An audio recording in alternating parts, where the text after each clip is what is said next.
तो दोस्तों एक बेहतरीन मूवी नेटफ्लिक्स की तरफ से हमें देखने को मिलने वाली है। ए विंडोज़ गेम है। जी हाँ दोस्तों, ये एक स्पेनिश मूवी रहने वाली है जो कि इंडिया में भी हमें देखने को मिलने वाली है। तो आज की इस वीडियो में हम इसी मूवी की पूरी जानकारी बताएंगे, इसके pre production, releasing, casting, fact, detail update, पूरी जानकारी आपको बताने वाले हैं। तो मैं आगे इसके बारे में और जानकारी आपको देता हूँ। ए विडोज गेम, स्पेनिश, ला व्यूडा नेग्रा, कार्लोस सेडेस, जीएल द्वारा निर्देशित एक आगामी स्पेनिश अपराध ड्रामा फिल्म है जो पैट्रिक्स एस के तथाकथित अपराध पर आधारित है। इसमें इवाना बेकेरो, ट्रिस्टन उलोआ और कार्मेन माची ने अभिनय किया है। कथानक कथानक इंजीनियर एंटोनियो नवारो सेर्डन एस की हत्या की पड़ताल करता है, जिसकी 16 अगस्त 2017 को पैट्रिक्स, वेलेंसिया के एक गैराज में चाकू घोंपकर हत्या कर दी गई थी। विधवा नर्स माजे और उसके प्रेमी और सहकर्मी साल्वा रोड्रिगो को अपराधी के रूप में दोषी ठहराया गया है। एक गालना इवाना बेक्वेरो माजे के रूप में, एक साल्वा रोड्रिगो के रूप में, ट्रिस्टन उलोआ, एक कार्मेन माची ईवा के रूप में, एक जोएल सांचेज डेनियल के रूप में, दो एलेक्स गैडिया तो एंटोनियो के रूप में, दो टूरिएंटेस के रूप में पाब्लो मोलिनेरो, दो पेपे ओसियो तो बर्नार्डो के रूप में, दो जेवियर गिल के रूप में रेमन रोडेनस, दो एम्पारो फर्नांडीज तो एक मिक्वेल मार्स, एक उत्पादन यह फिल्म बाम्बू प्रोडक्शंस प्रोडक्शन है। एक डेनियल सोसा ने फिल्म का निर्देशन किया है। 3 शूटिंग स्थानों में वालेंसिया शामिल है। 4 मुक्त करना नेटफ्लिक्स इस फिल्म को 30 मई 2025 को रिलीज करने के लिए तैयार है। 5 स्वागत एल कॉन्फिडेंशियल के जोस मैड्रिड ने फिल्म को 5 में से 3 स्टार दिए और कहा कि यह सुलभ और गतिशील है, अपने 2 घंटों के दौरान व्यसनी है और वास्तविक घटना के प्रति वफादार, शायद बहुत अधिक है। 6 यह भी देखे 2025 की स्पेनिश फिल्मों की सूची। संदर्भ इवाना बेकेरो मैकियास, जन्म 11 जून 1994, एक स्पेनिश अभिनेत्री है। 11 साल की उम्र में उन्हें पैन की भूल भुलैया में ओफेलिया के रूप में अभिनय करने के लिए चुना गया था, जिसके लिए उन्हें आलोचकों की प्रशंसा और सर्वश्रेष्ठ नई अभिनेत्री के लिए गोया पुरस्कार मिला। 2015 में उन्हें टेलीविजन सीरीज द शन्नारा क्रॉनिकल्स में एरेट्रिया के रूप में चुना गया था।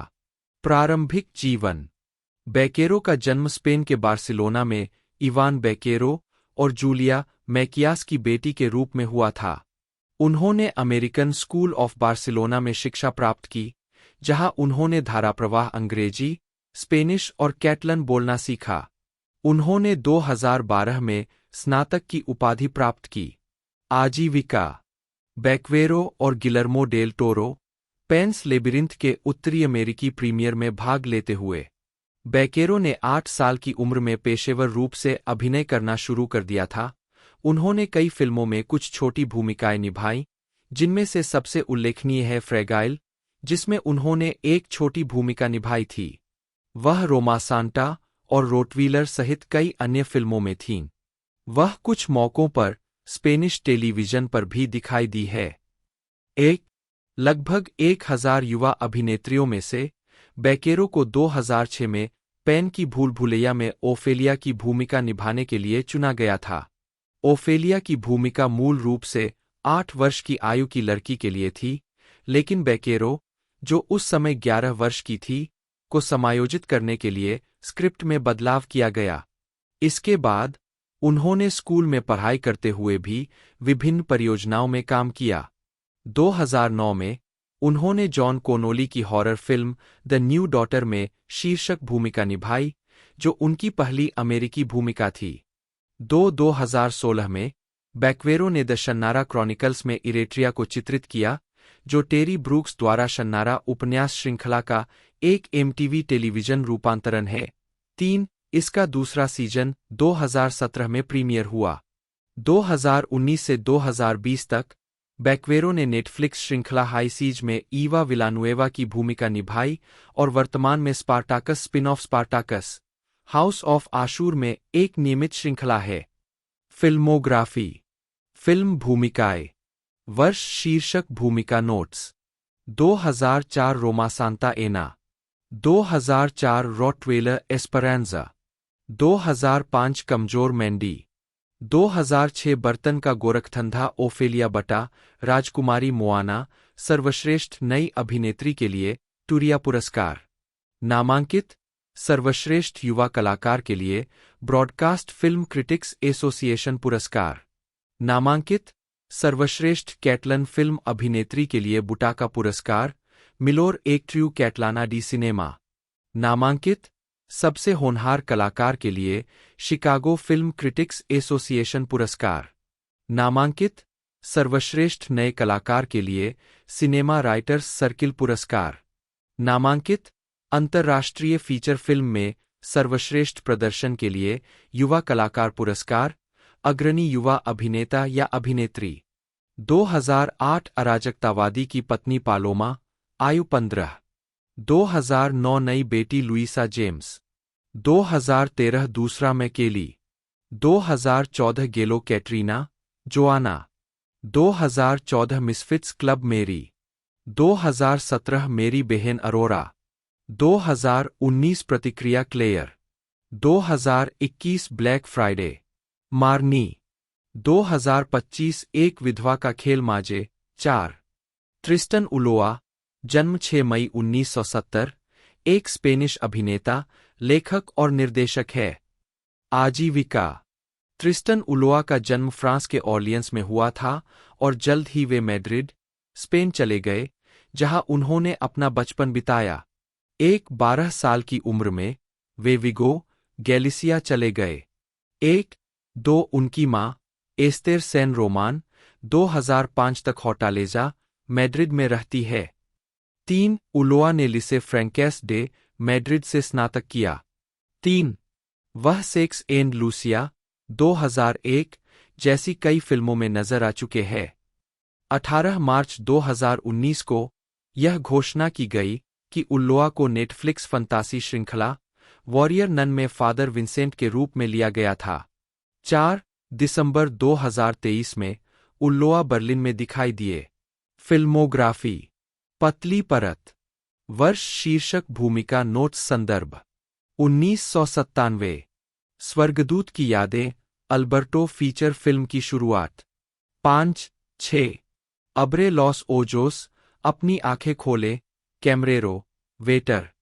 7 1998 मेंसाका, इतिहास का पृष्ठ, मेंसाका जावी। 8 1999 रिवाइंड, सीए पाब्लो। 9 लॉस सिन नोम्ब्रे, द नेमलेस, क्विरोगा। 10 मार्ता वाई अल्रेडेडोरेस, सीए, मार्ता और परिवेश, जूलियो। 11 2000 प्लियूर पास जर्मेन, सीए, मिगुएल। 12 किमी, शूने मारियो। 13 2001 लूसिया वाई एल सेक्सो, सेक्स और लूसिया, लोरेंजो।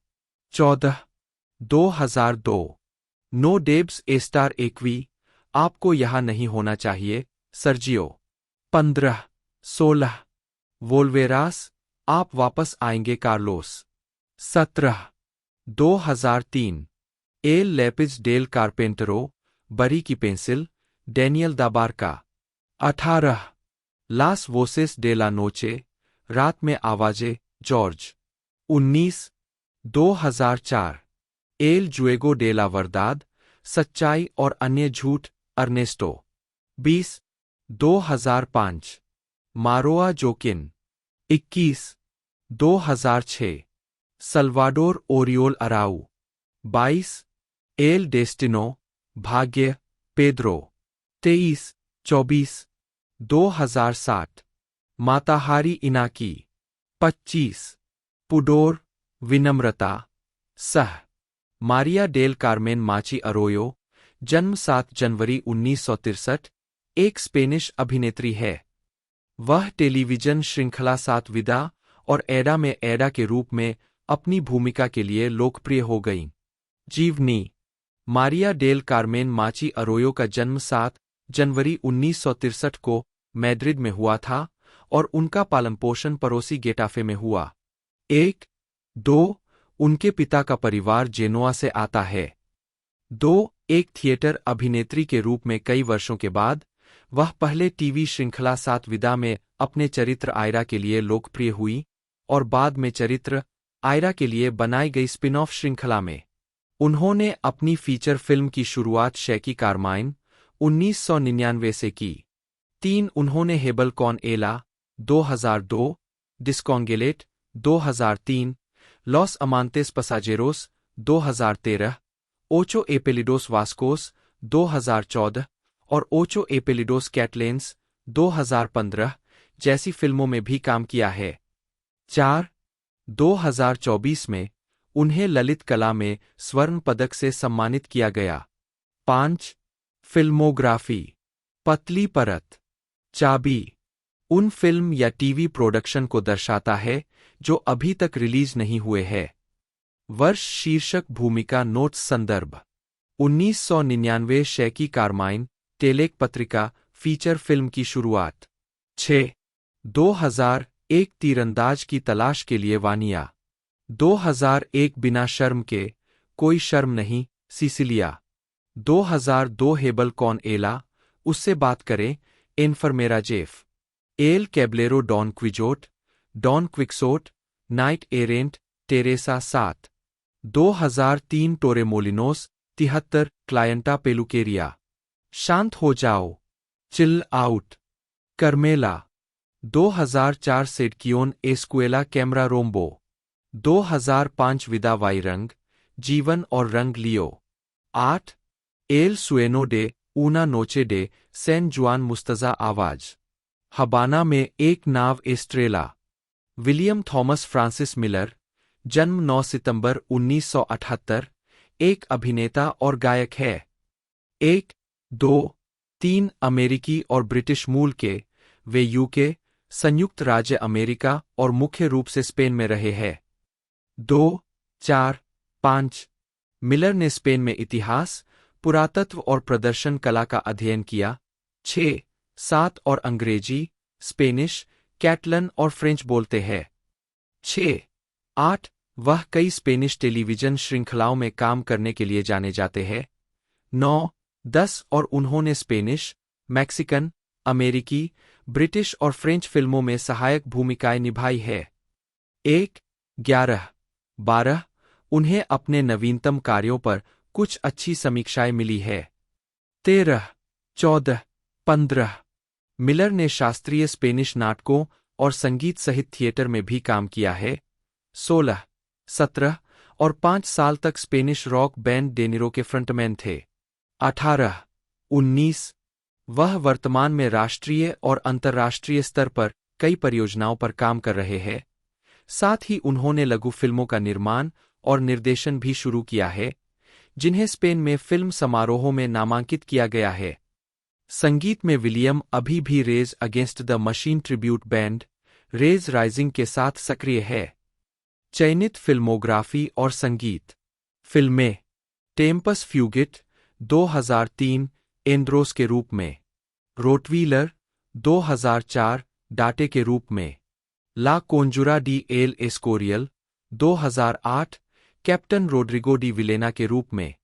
सागन 2008 रॉबर्ट वेस्टहॉर्फ के रूप में। सेंस लेसर डे ट्रेसलेस 2010 रिची ब्राउन के रूप में। सिंको डे मेयो ला बटाला 2013 चार्ल्स फर्डिनेंड डी लेट्रिल कोंडे डी लोरेंसेज के रूप में। जिम को नहीं पता कि क्या कहना है टीवी फिल्म 2014 लांस के रूप में। ह्यूगो के रूप में लॉस मियरकोल्स नो एक चिस्टेन 2015। 20 द मिडनाइट मैन 2016 नोमैक के रूप में। मेगन लीवी 2016 कांस्टेबल के रूप में। रूटा माद्रे गोइंग साउथ 2016 रॉड्रिगो के रूप में। Don't look at the demon 2022 Ian के रूप में। टेलीविजन श्रृंखला क्वेंटामी कोमो पासो ला 1 2002 से 2021 माइक के रूप में अन पासो एडेलेंट एंटेना 3 2005 नाचो के रूप में 3 एपिसोड 2 डे मेयो ला लिबर्टाड डे ऊना नेसियोन टेलीमेड्रिड 2008-21 हे अल्गुयेन आही क्वात्रो 2009 से 2010-22 संदेह से ऊपर ITV 2012 रूपर्ट मिशेल के रूप में 2 एपिसोड इसाबेल ला 1 2012 से 2013 बेल्ट्रान डे ला क्यूवा के रूप में परसेप्शन TNT 2014 साइरस डनहम के रूप में 1 episode Senor Avila HBO 2014 Marco Stel के रूप में 2 episode Las Aventuras Del Capitan Alatriste पर आधारित टेलीसिंको 2015 बकिंघम के ड्यूक के रूप में हेक्टर के रूप में ला क्यू से एवेसिना Telecinco 2016 the 100 the CW 2018 Paxton graveyard McCreary के रूप में सेनोरा एसेरो सीजन 5 टेलीमुंडो 2018 से 2019 अकासियो एल टेका मार्टिनेज 2 के रूप में वॉरियर नन नेटफ्लिक्स 2020 वर्तमान एड्रियल के रूप में संगीत कैंडीमैन सेलो टेरागोना का रॉक बैंड 2000 से 2010 आवाज और guitar album indignation 2010 Deniro Madrid rock band 2010 से 2013 आवाज एल्बम एल एक्स्ट्रानो डिसफ्राजाडो डी नॉर्मल 2011 डी हीरोज वाई गोबरनांटेस 2013 rage rising rage against the machine tribute band 2019 वास्तविक आवाज आधिकारिक मेडली डाटे विलियम मिलर नामक एक कैदी स्पेन में अवैध रूप से प्रवेश करने के लिए गिरफ्तार होने के बाद जेल से भाग जाता है। जेल के एक गार्ड को मारने के लिए मजबूर होने पर उसे जेल के कुत्ते द्वारा शिकार किया जाता है। एक राक्षसी रॉटवीलर पुलिस कुत्ता जिसे क्रूर जेल वार्डन कुफर्ड पॉल नेस्की ने घातक चोट के बाद पुनर्जीवित और साइबरनेटिक रूप से बढ़ाया था, यह मानते हुए कि उसकी स्पेनिश प्रेमिका उला इरीन मोंटाला को सजा के तौर पर प्यूर्टो एंजेल में वेश्या के रूप में काम करने के लिए भेजा गया था। डाटे उसकी तलाश करता है लेकिन पीछा करने से थक जाता है और रॉटवीलर द्वारा घायल हो जाता है। नतीजतन उसे मतिभ्रम होने लगता है और उसकी और उला की गिरफ्तारी की दबी हुई यादें उसे परेशान करने लगती है। भागते समय दांते एक छोटे से खेत में आता है जिसके मालिक एलिया नाम की एक युवती है जो एक छोटी लड़की के साथ उस पर बंदूक तानती है। वह दांते को बंदूक की नोक पर पकड़कर उसे अपने घर के अंदर ले जाती है। वहां वह उसकी पहचान पूछती है जिस पर वह कहता है कि उसका नाम दांते है। एलिया फिर उसे अपने शयनकक्ष में ले जाती है जहां वह उसके कपड़े उतार देती है और पूछती है कि क्या वह जेल से भाग गया है, जिस पर दांते पुष्टि करता है। जब वह आगे पूछती है कि वह कुफर्ड की जेल में क्यों है, तो दांते बताता है कि वह रबात से एक नाव पर था लेकिन उसके पास कोई कागजात नहीं थे जो उसे कानूनी रूप से वहां से यात्रा करने की अनुमति देते। वह उससे कहता है कि वह उसे चोट नहीं पहुंचाएगा, उसने कभी किसी को चोट नहीं पहुंचाई और उसे केवल मदद चाहिए। जबकि एलियाह बंदूक नीचे रखने के बाद दराज से चाकू निकाल अब चाकू की नोक पर पकड़े गए। दांते ने बताया कि उसे प्यूर्टो एंजेल जाना है क्योंकि उसे किसी को खोजने की जरूरत है। एलियाह दांते से कहती है कि जब उसका पति घर आएगा तो यह उसके लिए बुरा होगा लेकिन वह उसकी मदद कर सकती है और वह किसी ऐसे व्यक्ति को जानती है जो उसकी देखभाल कर सकता है। एलियाह दांते को बिस्तर पर धकेल देती है और अपना हिजाब हटाती है और अपनी पोशाक खोलती है। वह उससे कहती है कि चूंकि वह बिना कागजात के यहाँ है इसलिए उसका भविष्य ज्यादा नहीं है। एलियन ने अपनी पोशाक उतार दी और दांते को समझाते हुए कहा कि अगर तुम सुंदर हो तो लोग तुम्हें हमेशा के लिए तुम्हारे काम से छिपा देते हैं। फिर वह उसके ऊपर चढ़ जाती है और उससे कहती है कि तुम उन सभी के हो जो भुगतान कर सकते हैं और यह तुम्हें बदल देता है क्योंकि तुम्हें यह पसंद भी आ सकता है। एलिया फिर दांते को चूमती है। वह आगे बताती है कि प्यूर्टो एंजेल में वह कुफर्ड के अधीन एक पुटा थी और उसे ज्यादातर समय पत्थर मारा जाता था, जिसके कारण उसे पुरुषों से नफरत थी। फिर एलिया कहती है कि उसकी बेटी, जो उसके साथ थी, उसके जीवन में आई और उसने उसका नाम एस्पेरांजा, स्पेनिश शब्द आशा के बाद, रखा क्योंकि वह उसकी आशा है। एस्पेरांजा रॉटवेलर को देखकर एलिया को बताने के लिए दौड़ती है, लेकिन उसे बाहर जाने के लिए कहा जाता है। एलिया दांते से प्यार करना जारी रखती है। वह उसे बताती है कि उसके नियमित ग्राहकों में से एक, सैंटियागो, एक पादरी था जो उसके लिए कमजोर था। एक साथ सोने के बाद उन्होंने फिर कभी एक दूसरे को नहीं छुआ और इसके बजाय वे प्रार्थना करने लगे। जब यह सब चल रहा था, तब एस्पेरांजा ने रॉटवेलर को खेत के कुत्तों को मारते हुए देखा। वह फिर से एलिया को बताने जाती है, लेकिन उसकी चेतावनियां एक बार फिर खारिज कर दी जाती है। एलिया दांते को बताती है कि वह हमेशा एस्पेरांजा के लिए खेत पर रहती है ताकि उसके पास रहने के लिए जगह हो और वह उसके जैसी न हो। एस्पेरांजा रॉटवेलर को अंदर आने से रोकने के लिए दरवाजा बंद कर देती है और फिर एलिया को बुलाती है। एलिया लिविंग रूम में भागती है और रॉटवेलर को शॉटगन से उड़ा देती है। हालांकि यह उसे मारने में विफल रहता है और जब दांते उसे गोली मारने की कोशिश करता है, तो वह शॉटगन को नष्ट करने में सफल हो जाता है। रोटवीलर घर के अंदर तीनों का पीछा करता है और डांटे के कुत्ते का ध्यान बंटाने के प्रयासों के बावजूद वह उनका पीछा करता है और एलिया को मार डालता है। जब वह एस्पेरांजा को घर के बाहर भोजन भंडारण तहखाने में बंद कर देती है, दांते डरी हुई लड़की को तहखाने से बाहर निकालता है, लेकिन फिर रॉटवीलर उनके पीछे आ जाता है। हालांकि दांते उसे तहखाने में फंसाने में कामयाब हो जाता है, लेकिन कुत्ता भागने में कामयाब हो जाता है। फिर दोनों एक ट्रक के सेमी ट्रेलर पर चढ़ जाते हैं, लेकिन कुत्ता उनका पीछा करता है, अंततः उसके ऊपर उतर जाता है। शोर से एक ड्राइवर का ध्यान आकर्षित होता है और जब वह इसका निरीक्षण करने जाती है तो उसे मार दिया जाता है। जब तक एस्पेरांजा उसके साथ है, तब तक खतरे को समझते हुए दांते रॉटवीलर को साथ लेकर सेमी ट्रेलर से भाग जाता है और डरी हुई लेकिन सुरक्षित एस्पेरांजा को दूसरा ड्राइवर ढूंढ लेता है। जब वह प्यूर्टो एंजेल पहुंचता है और उसे वेश्यालय में नहीं ढूंढ पाता है, तो उसे आखिरकार याद आता है कि उला की मौत तब हुई थी जब कुफर्ड ने अपने कुत्ते को उस पर छोड़ दिया था। दांते ने कुफर्ड को एक भयंकर संघर्ष के बाद बेरहमी से मार डाला, क्योंकि रोटवीलर उसे पकड़ लेता है और वे कुफर्ड के दुर्घटनाग्रस्त हेलीकॉप्टर के जलते अवशेषों के बीच मौत तक लड़ते हैं। अगली सुबह फायरमैन समुद्र तट पर दांते, उला और रोटवीलर के कंकाल पाते हैं।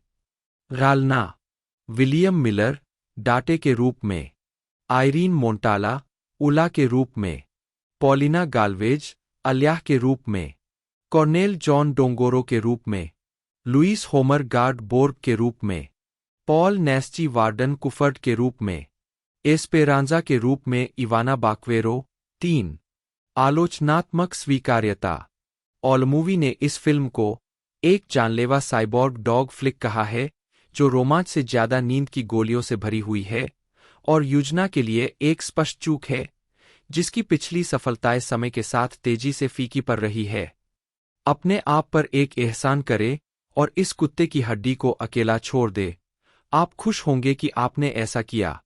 4 संदर्भ। पॉलिना गाल्वेज, जन्म 14 सितंबर 1969, एक चिली स्पेनिश अभिनेत्री है। जीवनी।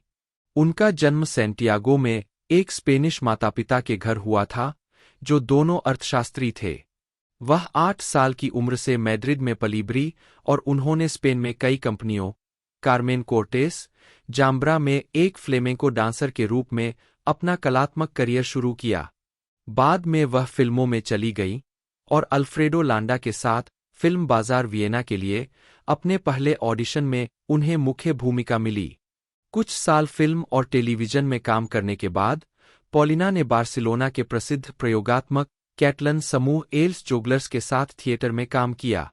तब से उन्होंने थिएटर, फिल्मों और टेलीविजन में हास्य से लेकर नाटकीय तक 90 से अधिक विभिन्न किरदार निभाए हैं, जिनके साथ Carlos Saura, Javier Bardem, Federico Luppi, Mel Gibson, James Spader जैसे कई अन्य प्रसिद्ध निर्देशक और अभिनेता हैं।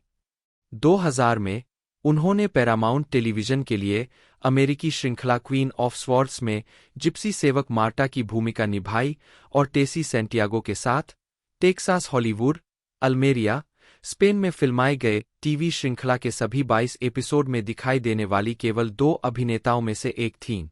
बाद में वह टेलीमुंडो के लिए ड्यूनोस डेल पैराइसो श्रृंखला में केट डेल कैस्टिलो अभिनीत और एट्रेस मीडिया ला एम्बेजारा के लिए बाम्बू एस प्रोडक्शन में दिखाई दीं।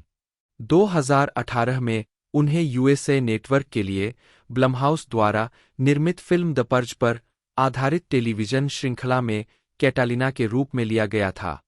वह टीवी श्रृंखला पेनहैंडल में एक नियमित किरदार थीं और द ब्लैकलिस्ट। आंशिक फिल्मोग्राफी: बाजार वियना 1990, टैंगो टीवी सीरीज 1992, विशेष आदेश 1992, कोश बा कोश 1993, पोब्ले नोव 1994, जासूस और मौत 1994, ऊना चिका एंट्रे अन मिलियन 1994, लॉस बाउलेस डेल रेटोर्नो 1995, एस्पेरांजा और सार्डिना 1996, सिच्चेस टीवी सीरीज 1996, अस्पताल टीवी सीरीज 1996, कोर्सारियोस डेल चिप 1996, रेट्राटो डे मुजेर कॉन होम्ब्रे अल्फोंडो 1997, ला बांदा डे पेरेज टीवी श्रृंखला 1997, पजारिको 1997, नारा एन ला नेवेरा 1998, पियानो वादक 1998, ला रोजा डे पिएड्रा 1999, एल सेक्रेटो डे ला पोर्सेलाना टीवी मिनी सीरीज 1999, तुवे अन सुएनो कॉन्टिगो 1999, आयरीन मोंटाला, जन्म 18 जून 1976, एक स्पेनिश अभिनेत्री है जो बार्सिलोना के नो बेरिस जिले में पैदा हुई थीं। वह मर्स मोंटाला की बेटी है। उन्होंने किकी बेरेंडो और मैनुएल लिलो के साथ व्याख्या का अध्ययन किया। उसने नृत्य और गायन का भी अध्ययन किया है। उसकी मातृभाषाएं स्पेनिश और कैटलन है, हालांकि उसने अंग्रेजी और फ्रेंच का भी अध्ययन किया है। उन्होंने श्रृंखला पोब्ले नौ टीवी 3 में एक अभिनेत्री के रूप में शुरुआत की। 2001 में उन्होंने फिल्म फॉस्टो 5.0 में अभिनय किया। 2002 में उन्होंने बारबरा की तरह पोर पलाब्रास श्रृंखला में भाग लिया, जो अंत में समाप्त नहीं हुई। 2004 में वह क्यूएंटामे कोमो पासो ला एक श्रृंखला में एक एपिसोडिक तरीके से दिखाई दी, जहां उन्होंने मिला की भूमिका निभाई।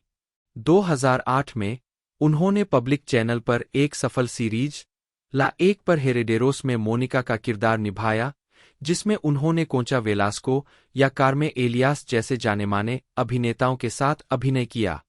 ये केवल कुछ सीरीज है जिनमें उन्होंने भाग लिया है। सूची में ये भी शामिल है मिराल ट्रेंकट टीवी 3 से 2002, जहां उन्होंने नायक की बेटी सोफिया की भूमिका निभाई, और मार डेफोंस टीवी 3 2006-2007, जहां उन्होंने दूसरों के बीच श्रृंखला की बुरी जूडिट की भूमिका निभाई। आयरीन 2009 में एंटेना 3 पर एक सफल रहस्य श्रृंखला एल इंटरनेडो में प्रसिद्ध हुई। उन्होंने रेबेका की भूमिका निभाई, एक शिक्षिका जो शुरुआत में एक शांत व्यक्ति लगती थी, लेकिन वास्तव में वह एक नाजी सेनानी थी।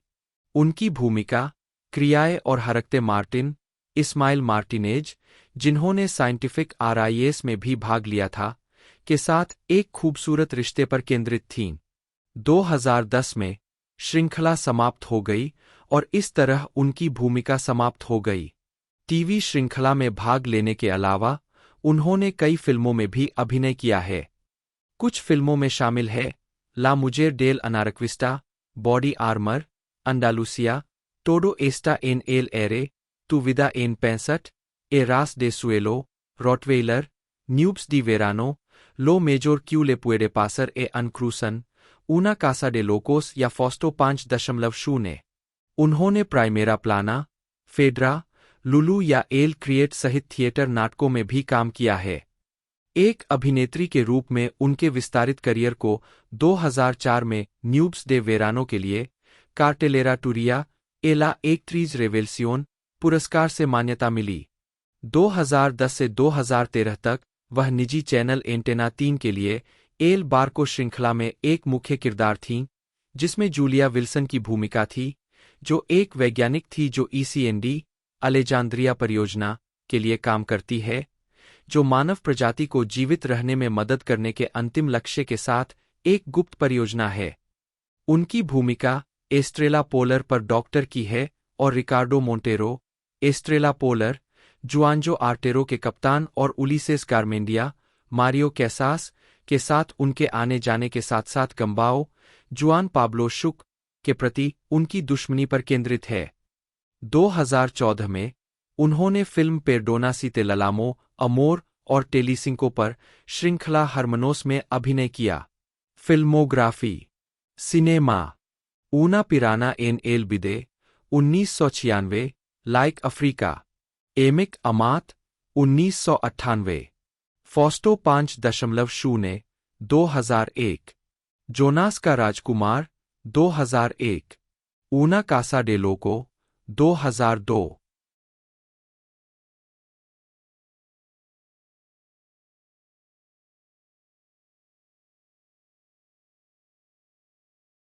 ला बेस्टिया वाइला एस्पाडा मैजिका बटा the beast and the magic sword 1983, एक स्पेनिश जापानी सहनिर्माण, पॉल नेस्ची द्वारा लिखित, सहनिर्मित और निर्देशित।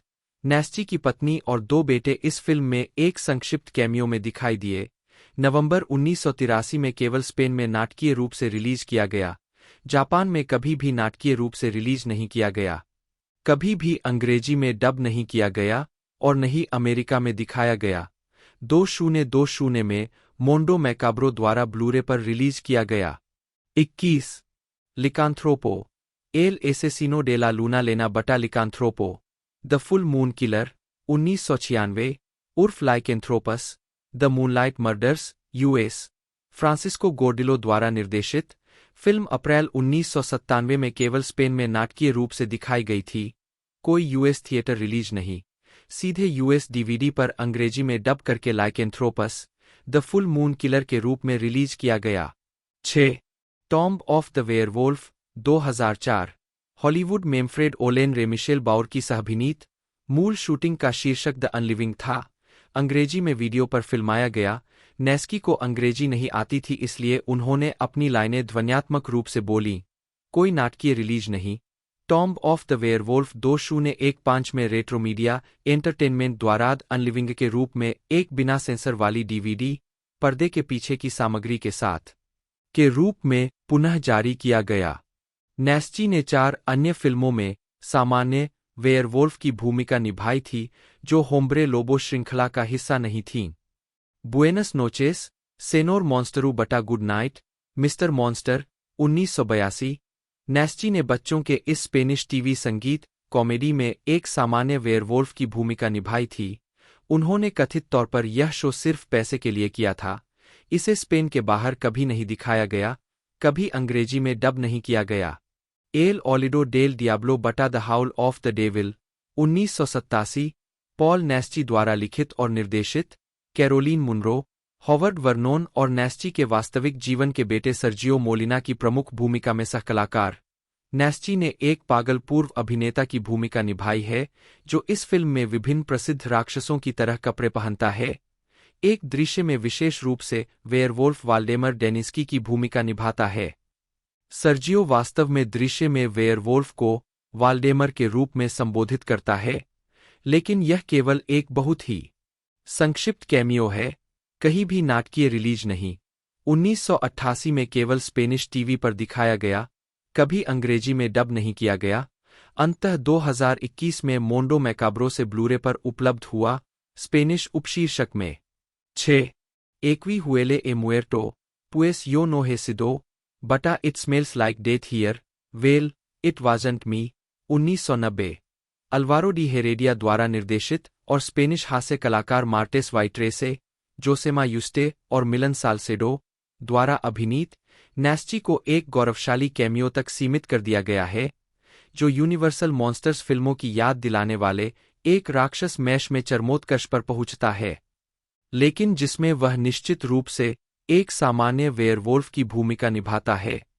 इसे कभी भी अंग्रेजी में डब नहीं किया गया और न ही स्पेन के बाहर दिखाया गया, हालांकि एक क्षेत्र 2 डीवीडी उपलब्ध है।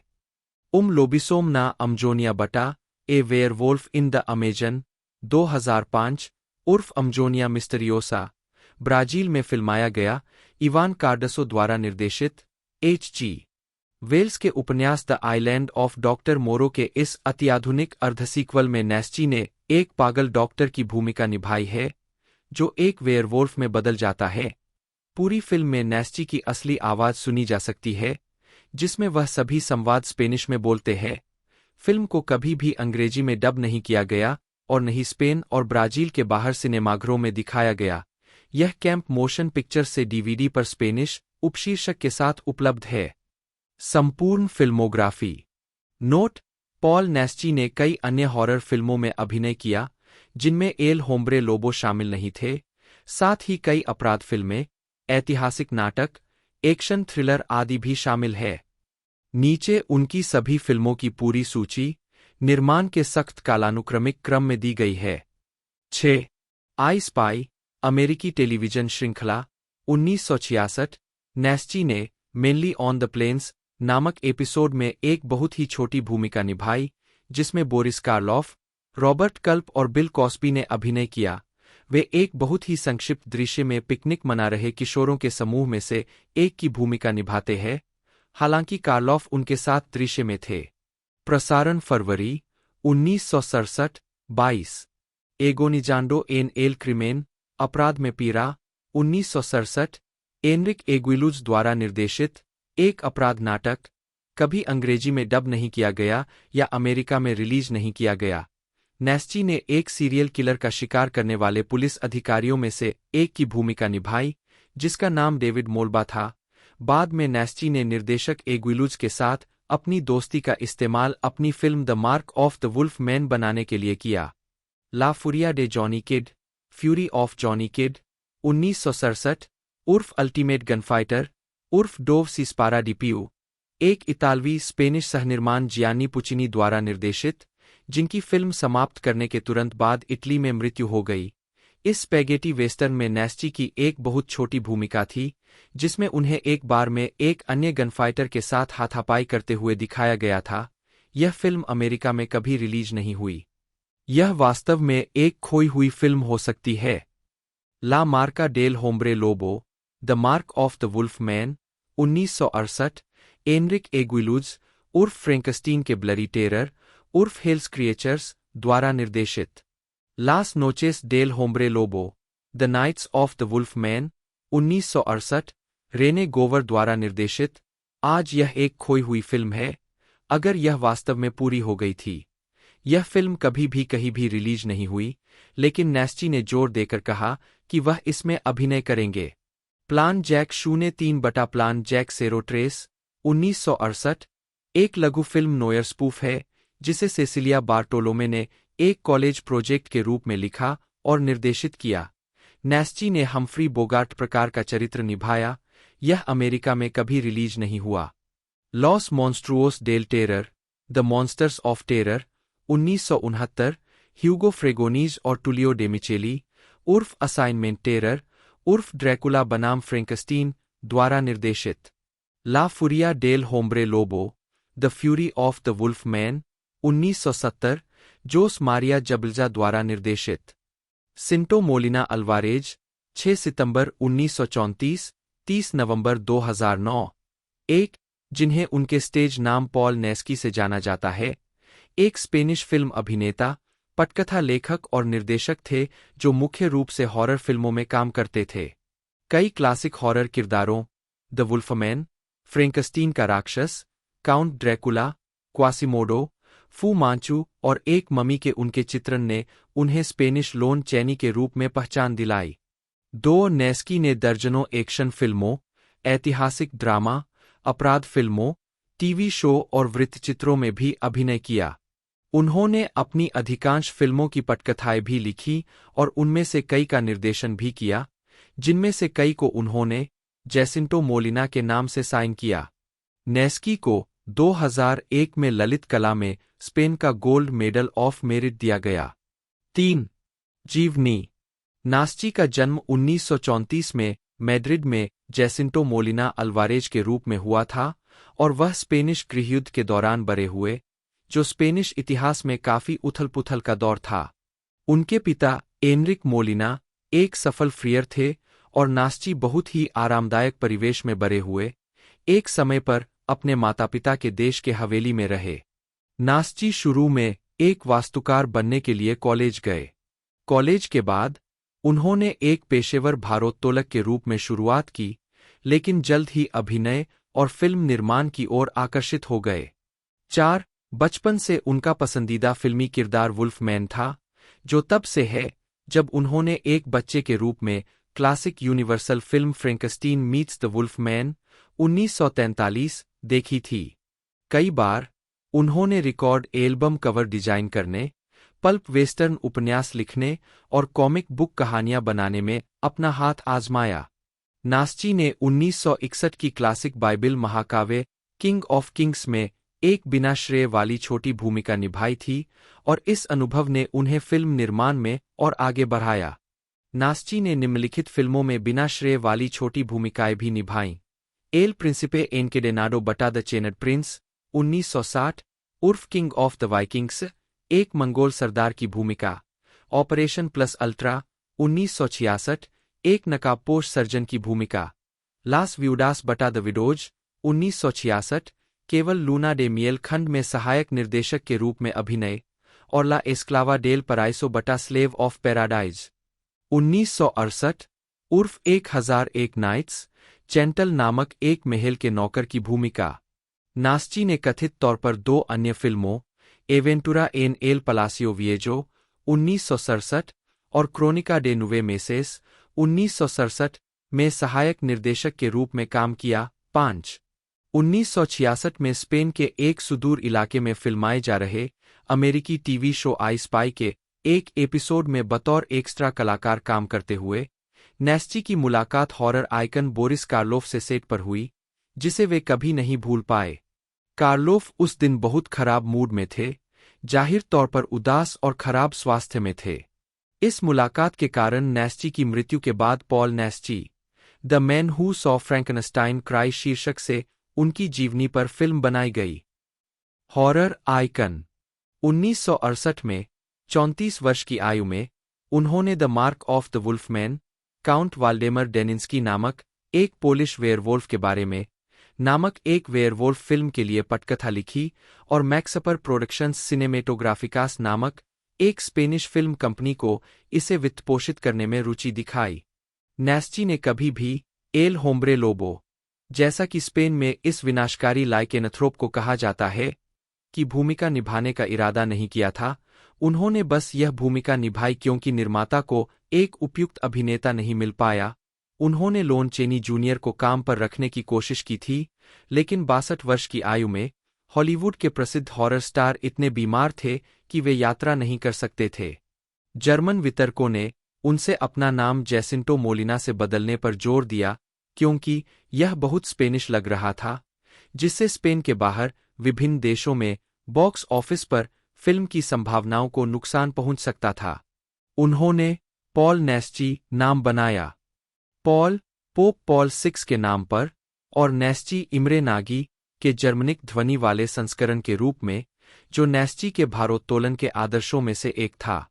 नेस्ची ने बाद में अपने वाल्डेमर डेनिंस्की वेयरवोल्फ चरित्र को लेकर 11 सीक्वल लिखे और उनमें अभिनय किया, और इस प्रक्रिया में एक बहुत ही सफल अभिनय और पटकथा लेखन करियर बनाया।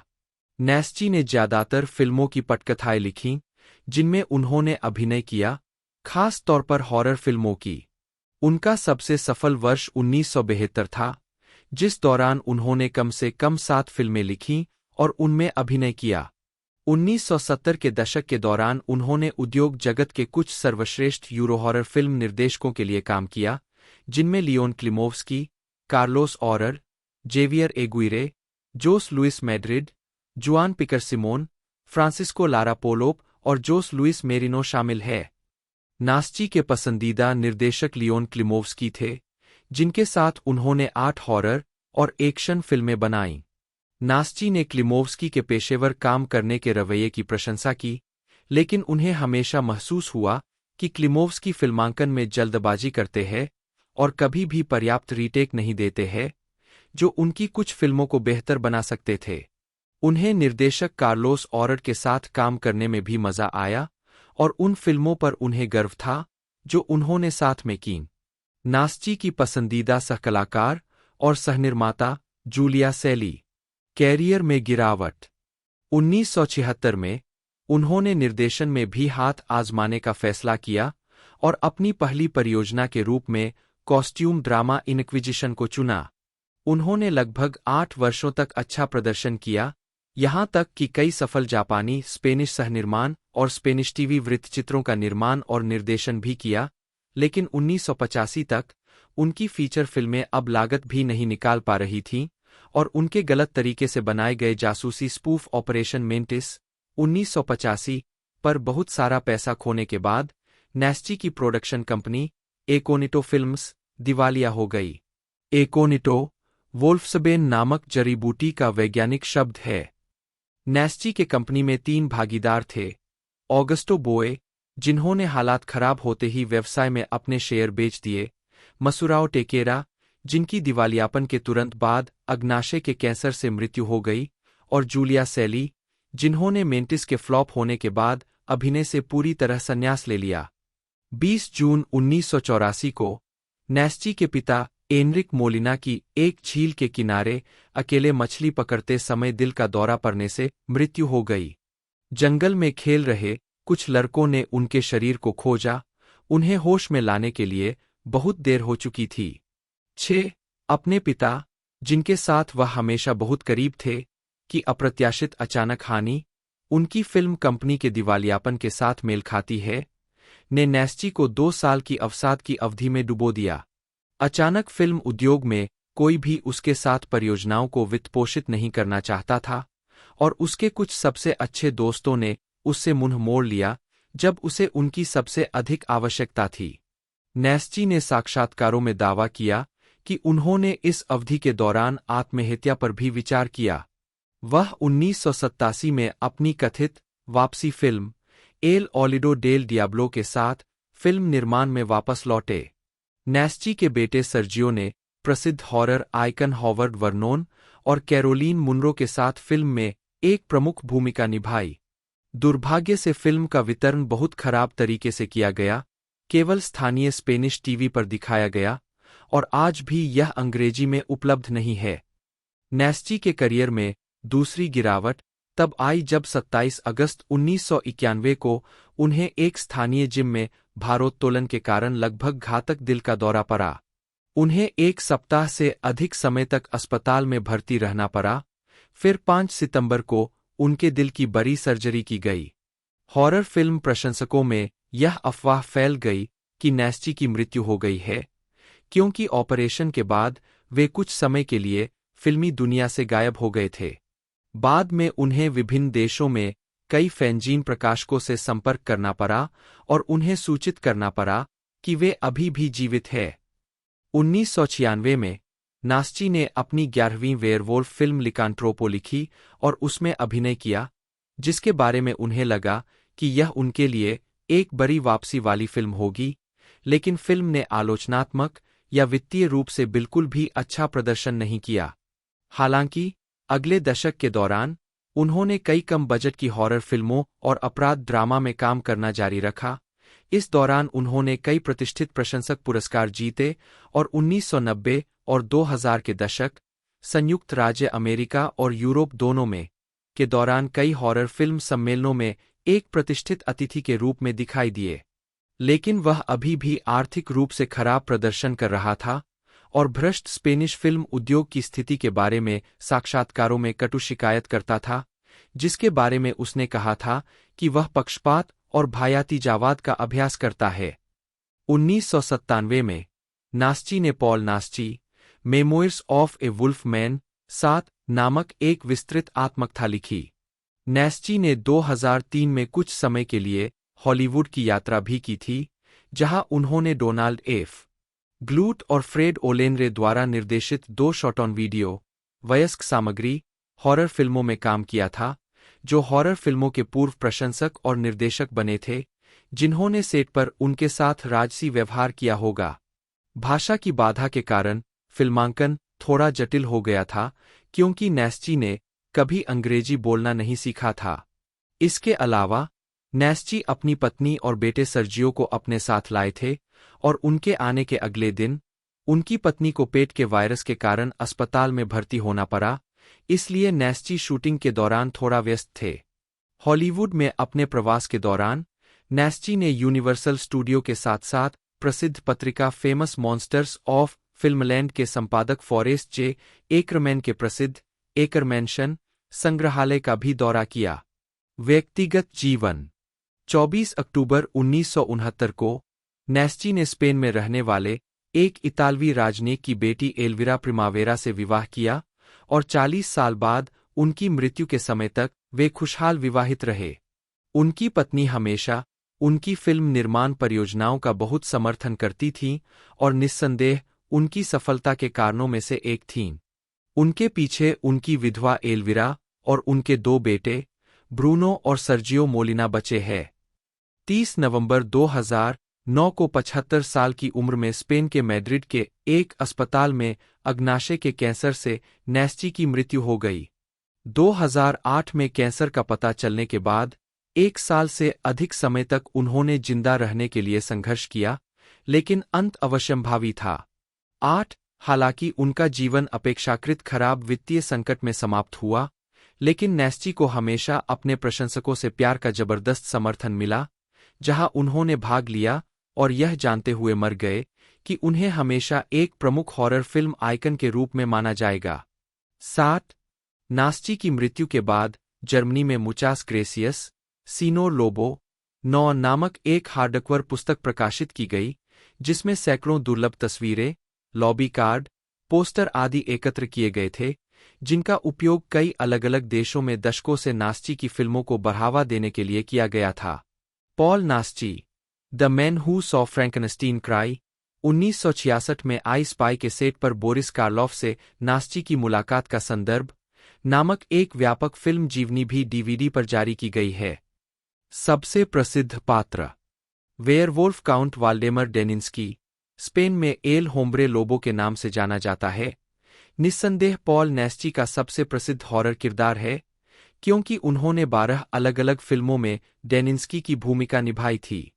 वास्तव में नास्ची के पास वेयरवोल्फ के रूप में सबसे अधिक भूमिकाओं का रिकॉर्ड है, जो आसानी से लोन चैनी जूनियर को पीछे छोड़ देता है, जिन्होंने अपने करियर के दौरान केवल 7 बार वेयरवोल्फ की भूमिका निभाई, यहां तक कि उनके हाउस ऑफ टेरर 1960 की फिल्म और रूट 66 टीवी सीरीज में उनकी उपस्थिति को भी शामिल किया गया। 10 हालांकि चेनी यूनिवर्सल फिल्मों के विपरीत, जो एक तस्वीर से दूसरी तस्वीर तक कुछ हद तक कालानुक्रमिक कहानी बनाती थीं, नास्ची की डेनिंस्की फिल्में कथानक के हिसाब से एक दूसरे से जुड़ी नहीं थीं। प्रत्येक फिल्म कमोबेश एक स्वतंत्र कहानी थी, जिसका उद्देश्य पुरानी यूनिवर्सल फिल्मों की तरह श्रृंखला की अन्य फिल्मों से संबंधित होना नहीं था। डेनिंस्की की लाइकेनथ्रोपी की उत्पत्ति प्रत्येक फिल्म में अलग-अलग थी, जिसे नास्ची के कई प्रशंसक भ्रमित करने वाले पाते हैं। हालांकि यह शायद सबसे अच्छा था, क्योंकि 1970 के दशक में यूरो हॉरर फिल्मों को अक्सर अमेरिका में उनके पूरा होने के कई साल बाद सिनेमाघरों में वितरित किया जाता था, और संभवतः वे सभी वैसे भी क्रम से रिलीज नहीं होती थीं। नेस्ची का एकमात्र अन्य आवर्ती चरित्र खलनायक मध्ययुगीन जादूगर अलारिक डी मार्नाक था, जो नेस्ची की horror rise from the tomb 1972 में दिखाई दिया और एक सीक्वल, पैनिक बीट्स, 1983 में फिर से जीवन में लौट आया।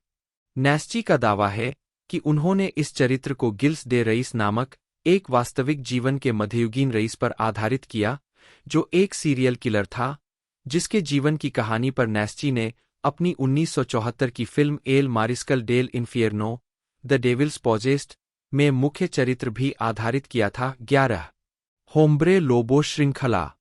नेस्ची की 12 होम्ब्रे लोबो फिल्में सख्त अर्थों में एक सीरीज नहीं है। वे असंबंधित कथानकों का संग्रह प्रतीत होते हैं, लेकिन उन सभी में काउंट वाल्डेमर डेनिंस्की नामक एक वेयरवोल्फ शामिल है। ला फुरिया डेल होम्ब्रे लोबो 1970 और ला माल्डिसियन डे ला बेस्टिया 1975 दोनों वाल्डेमर को एक यति द्वारा काटे जाने से जुड़ी उत्पत्ति का उल्लेख करते हैं, और ला नोचे डे वाल्पुर्गिस 1970 में भी एक संक्षिप्त यति संदर्भ है, लेकिन अन्य फिल्मों ने उन्हें पूरी तरह से अलग मूल कहानियों के साथ प्रस्तुत किया। तथ्य यह है कि इन फिल्मों को वर्षों में कई बार विभिन्न फिल्म वितरकों द्वारा पुनः शीर्षक दिया गया है, जो केवल भ्रम को बढ़ाता है। कई कथानक विसंगतियों और जटिल फ्लैशबैक के बावजूद, हालांकि नेस्ची की वुल्फ मैन लास नोचेस डेल होम्ब्रे लोबो 1968, जिसके बारे में नेस्ची ने दावा किया था कि यह श्रृंखला की दूसरी फिल्म थी, आज एक खोई हुई फिल्म मानी जाती है।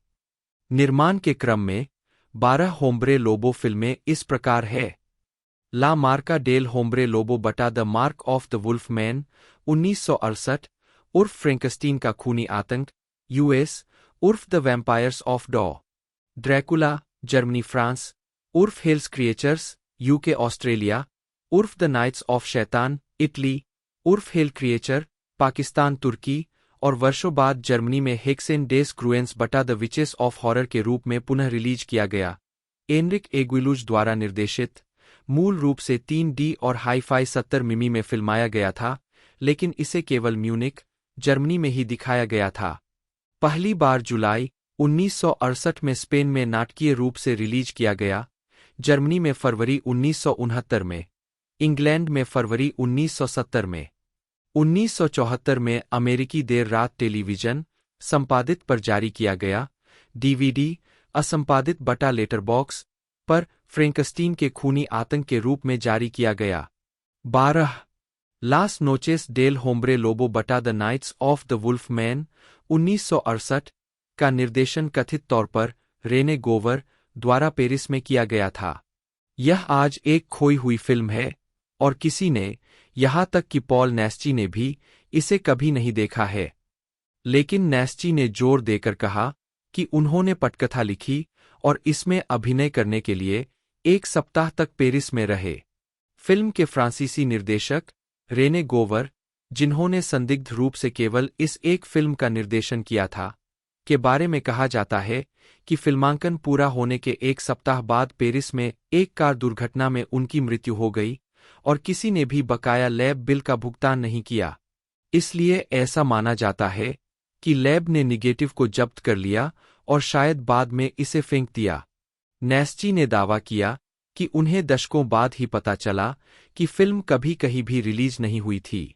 कुछ नेस्ची इतिहासकारों का मानना है कि इस परियोजना को हरी झंडी मिलने से पहले ही रद्द कर दिया गया था और बाद में स्क्रिप्ट को फिर से लिखा गया ताकि यह श्रृंखला की चौथी फिल्म बन सके, ला फुरिया डेल होम्ब्रे लोबो 1970। यह बहुत संभव है, क्योंकि नेस्ची को याद था कि दोनों फिल्मों का कथानक लगभग एक जैसा था। किसी भी संदर्भ पुस्तक में कभी भी फिल्म से कोई तस्वीर या इसके निर्देशक रेने गोवर के बारे में कोई जानकारी नहीं मिली। नेस्ची खुद भी इस प्रोजेक्ट में अपने किसी भी सहकलाकार का नाम याद नहीं कर पाए, लेकिन यह सूची में बना हुआ है क्योंकि नेस्ची ने कसम खाई थी कि फिल्म अस्तित्व में है। लॉस मॉन्स्ट्रुओस डेल टेरर बटा द मॉन्स्टर्स ऑफ टेरर 1969 उर्फ ड्रैकुला बनाम Frankenstein, UK France Germany Yugoslavia उर्फ Dracula and the wolf man बनाम फ्रैंकनस्टाइन, बेल्जियम उर्फ ऑपरेशन टेरर, मेक्सिको उर्फ रीइनकार्नेटर, फ्रांसीसी पुनर्रिलीज शीर्षक, उर्फ असाइनमेंट टेरर, यूएस टीवी शीर्षक। फिल्म का मूल शूटिंग शीर्षक the man who came from Ummo था। ह्यूगो फ्रेगोनीज और तुलियो डेमिचेली द्वारा सहनिर्देशित, जिन्होंने फ्रेगोनीज के बीच में ही छोड़ने के बाद फिल्म पूरी की। पहली बार जर्मनी में 27 फरवरी 1970 को और स्पेन में 28 अगस्त 1971 को सिनेमाघरों में रिलीज किया गया। 1973 में अमेरिका में केवल देर रात टीवी पर असाइनमेंट टेरर के रूप में दिखाया गया, क्योंकि ड्रैकुला बनाम फ्रैंकनस्टाइन शीर्षक का इस्तेमाल पहले से ही अमेरिका में अल एडमसन द्वारा उनकी 1971 की फिल्म के लिए किया जा चुका था। अंततः यूएस वीडियो स्प्लिसी पेन एंड स्कैन प्रारूप में पर ड्रैकुला बनाम फ्रैंकस्टीन के रूप में जारी किया गया।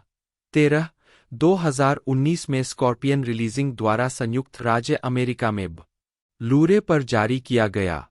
ला फुरिया डेल होम्ब्रे लोबो बटा the fury of the wolf man 1970 उर्फ wolf man never sleeps, Sweden, Jose Maria Zabalza द्वारा निर्देशित, 1975 में केवल स्पेन और अर्जेंटीना में नाटकीय रूप से संपादित रिलीज किया गया। 1974 में केवल देर रात टीवी पर अमेरिका में दिखाया गया, संपादित fury of the wolf man के रूप में। वीडियो डीवीडी पर fury of the wolf man के रूप में रिलीज किया गया। डीवीडी संपादित है और पुराने चार्टर वीडियो वीएचएस संस्करण में वास्तव में डीवीडी रिलीज की तुलना में अधिक नग्नता है। 14 स्वीडिश नाट्य संस्करण वुल्फ मैन नेवर स्लीप्स, सिक, सभी में सबसे पूर्ण है। ला नोचे डे वालपुर्गीस बटा वालपुर्गीस नाइट 1970 उर्फ the werewolf versus the vampire woman, America, उर्फ shadow of the werewolf, UK, उर्फ night of the vampires, Germany, उर्फ night of the bloody witches, Germany, पुनः रिलीज शीर्षक, उर्फ the black mass of countess Dracula, Italy, उर्फ werewolf shadow, Canada, उर्फ fury of the vampires, France, उर्फ night of the werewolves, Belgium. Leon Klimovsky द्वारा निर्देशित, नैस्ची की सबसे प्रसिद्ध और सबसे ज्यादा कमाई करने वाली हॉरर फिल्म, यह 70 मिमी स्टीरियो टेक्निकलर में बनाई गई थी। पहली बार मई 1971 में स्पेन में, अक्टूबर 1971 में जर्मनी में और अक्टूबर 1972 में इंग्लैंड में रिलीज हुई। 1972 में अमेरिका में द वेयरवोल्फ बनाम द वैम्पायर वूमन के रूप में नाटकीय रूप से रिलीज किया गया, पेपरबैक में एक मूवी टाइन उपन्यास के साथ। वीएचएस पर ब्लड मून और द वेयरवोल्फ बनाम द वैम्पायर वूमन दोनों के रूप में रिलीज किया गया।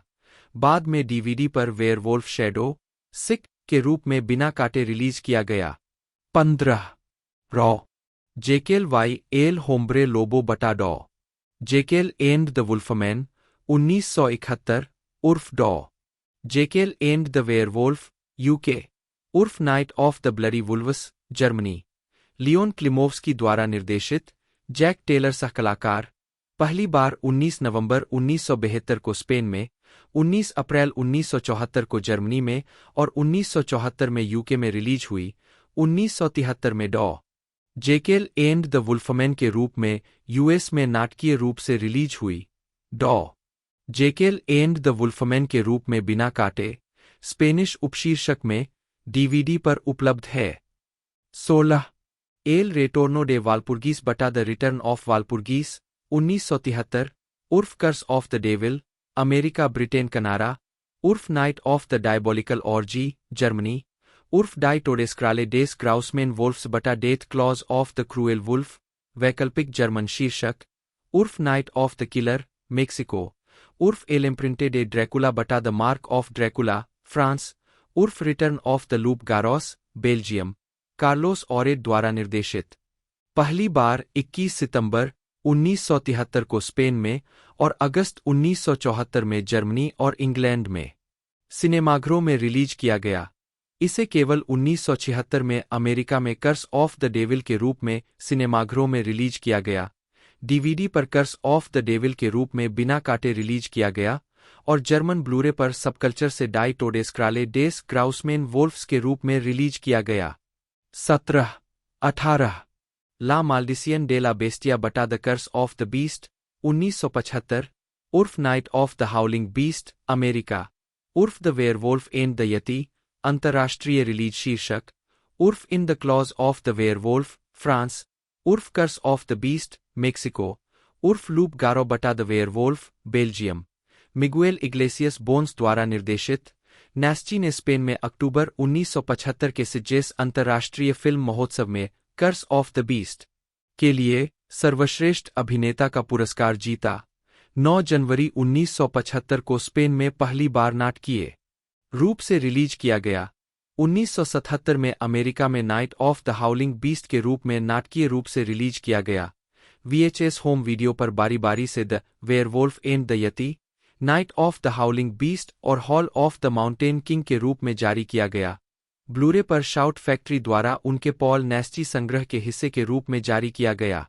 19 एल रिटर्नो डेल होम्ब्रे लोबो बटा the return of the wolf man, 1980, उर्फ द क्रेविंग, US, उर्फ the werewolf, Germany, night of the werewolf, बाद में DVD रिलीज। शीर्षक पॉल नैस्ची द्वारा लिखित और निर्देशित, यह नैस्ची की ऑल टाइम पसंदीदा होम्ब्रे लोबो फिल्म थी, जो उनकी पिछली वालपुर्गीस नाइट की रीमेक थी। पहली बार 1981 में स्पेन और मैक्सिको में और 1984 में जर्मनी में नाटकीय रूप से रिलीज हुई। 1985 में द क्रेविंग के रूप में US में नाटकीय रूप से रिलीज हुई। 1986 में द क्रेविंग के रूप में US होम वीडियो पर रिलीज हुई। हाल ही में ब्लूरे पर नाइट ऑफ द वेयरवोल्फ के रूप में रिलीज हुई। 20 तो दोस्तों ये 30 मई 2025 को हमें देखने को मिली थी और यानी मिलने वाली है। और टोटल इसके जो लेंथ है उसके बारे में बात की जाए तो 1 घंटा 45 मिनट टोटल इसकी लेंथ रहने वाली है। और मेन बेस लैंग्वेज इसकी स्पेनिश है। बाकी डबिंग की गई है नेटफ्लिक्स के द्वारा। इंडिया के अंदर भी ये हिंदी इंग्लिश में देखने को मिलेगी, तमिल तेलुगु में भी अवेलेबल करा दी जाएगी। बाकी मैंने पूरी जानकारी इसकी बता दी है। वीडियो आपको अच्छी लगती है तो लाइक करना ना भूलिएगा। मिलता है दोस्तों अगले वीडियो में।